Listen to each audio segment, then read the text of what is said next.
আসসালামু আলাইকুম দর্শক, আমাদের নতুন ভিডিওতে আপনাদের সকলকে স্বাগতম। এ যেন আওয়ামী লীগ নেতাকর্মীদের এক বিশাল সুখের খবর, অপরদিকে এ যেন এক বিএনপি নেতাকর্মীদের ভীষণ দুঃখের খবর।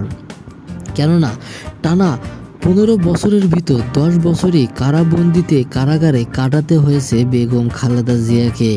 তাকে নানাভাবে মিথ্যে মামলা কিংবা মিথ্যে অপবাদ দিয়ে বারে বারে কারাবন্দি করা হচ্ছিল। একটি মামলা শেষ হওয়ার সঙ্গে সঙ্গে আরও একটি মামলা যুক্ত করে দিয়ে তাকে আবারও বন্দি করা হতো কারাগারে। এভাবে বন্দি করতে করতে তার যে এক প্রকার ইমিউনিটির শক্তি ছিল, সব ইমিউনিটির শক্তি থেকে সে পুরোপুরিভাবে সরে আসে। কেননা তাকে যে অন্ধকার রুমে বন্দি করা হয়েছিল তাও সে প্রকাশ করে দিয়েছে। তাই তো এবার সে আর দেশ থেকে কোনোভাবেই অন্য দেশে যেতে পারতেছিল না।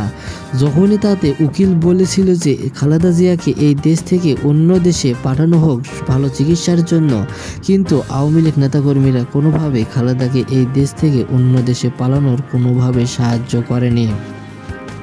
তাই তো নানাভাবে হয়রানির শিকার হতে হতে আসছে, দেশ থেকেই বিতাড়িত হয়েছে। একটি দল কিংবা একটি রাষ্ট্রের মানুষ যে এত পরিমাণ খারাপ হয় তা শুধু হাসিনাকে দেখলেই বোঝা যায়। বাংলাদেশ কিংবা বিশ্বের সব দেশের সাধারণ জনগণই চায় যে সে দেশ যেন সুষ্ঠুভাবে এবং সে দেশ যেন সমৃদ্ধশালী হতে পারে।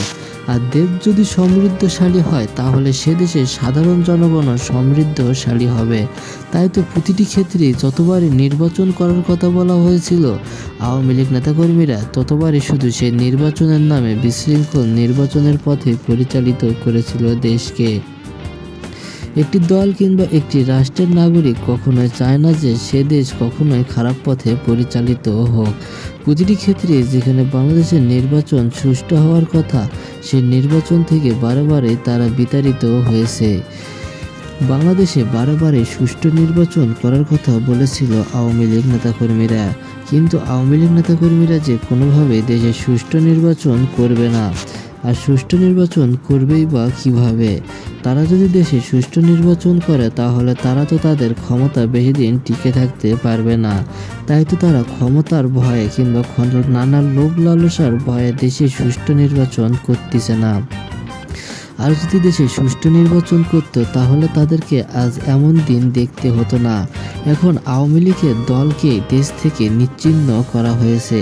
আওয়ামী লীগ যেভাবে পরিচালিত হয়েছে সেভাবে পরিচালিত হলে আবারও দেশে নতুন করে বিশৃঙ্খল পথ থেকে রক্ষা পাবে দেশ। এবার নতুন করে সময় এসেছে দেশে সুষ্ঠু নির্বাচন করা।